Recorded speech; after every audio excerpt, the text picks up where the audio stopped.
परम समर्थ गुरु महाराज, सिलसिले के सभी संत,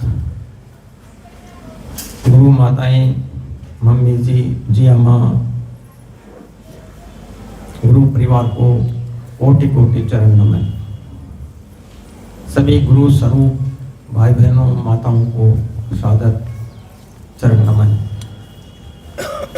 ये गुरु महाराज की असीम कृपा है कि हम गुरु महाराज की इस भव्य और पवित्र दरबार में हमें बैठने का अवसर प्राप्त हुआ है। परम पूज्य परम संत अमित भैया जी की प्रेरणा से ही इस सत्संग का आयोजन किया जा रहा है। परम पूज्य अमित भैया जी स्थूल शरीर में तो जयपुर ही है, लेकिन उनकी उपस्थिति यहाँ विराजमान है। कल की ही बात है कि रामनारायण जी जब चेक पोस्ट पर आए तब बात तो किसी से करना चाहते थे, लेकिन उनका फोन परम पूज्य अमित भैया जी से मिल गया।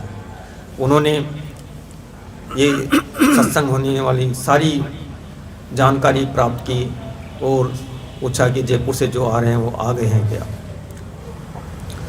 तो यह है गुरु की का प्रेम, उनका आशीर्वाद जो पग पग पर हमारे साथ रहता है। ये उन्हीं के कारण, उन्हीं की आत्मशक्ति यहाँ प्रभावित हो रही है। वो यही जो प्रदर्शित करती है कि यहाँ आनंद और शांति की बरसात हो रही है। परम पूज्य परम संत अमित भैया जी अक्सर अपने प्रवचनों में कहते हैं कि इस सत्संग के 3 प्रमुख स्तंभ है।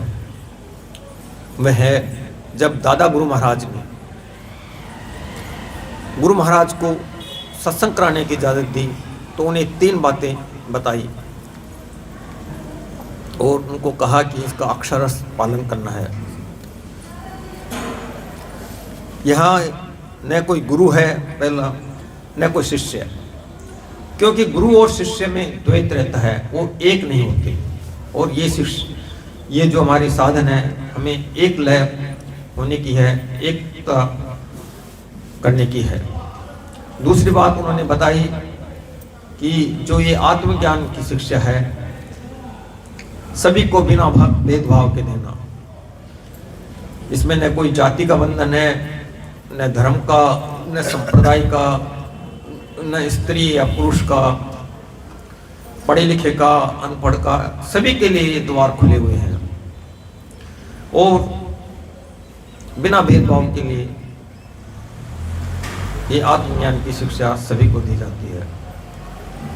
तीसरी बात उन्होंने बताई जो बहुत महत्वपूर्ण है कि सबसे इतना प्रेम करना कि सब आपके हो जाएं और आप सबके हो जाएं। इसी कारण से गुरु महाराज ने अपने अंदर इतना आकर्षण बन लिया था, जो भी उनसे मिलने आता वो उन्हीं के होकर रह जाता। ये तीनों बातें आज भी अक्षरशः उन्हीं का पालन किया जा रहा है। आज भी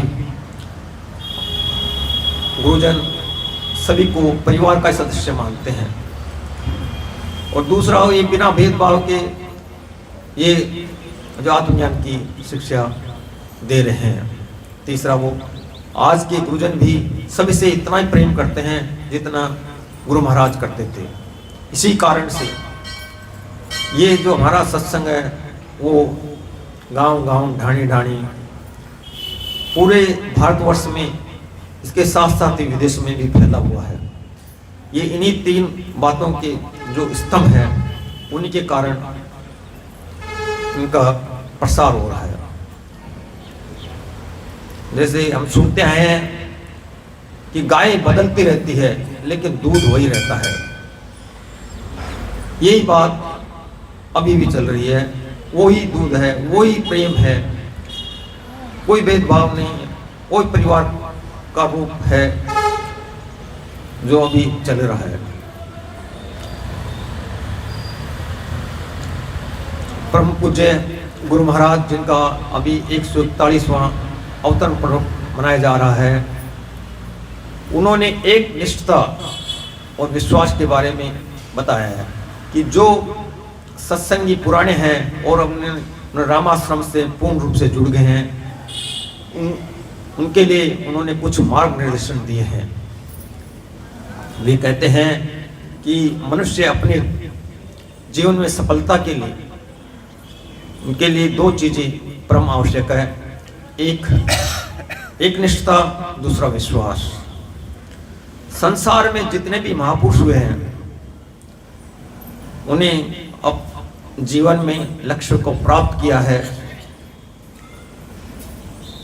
मार्ग के संकटों पर विजय प्राप्त की है और मार्ग के कांटों को साफ किया है।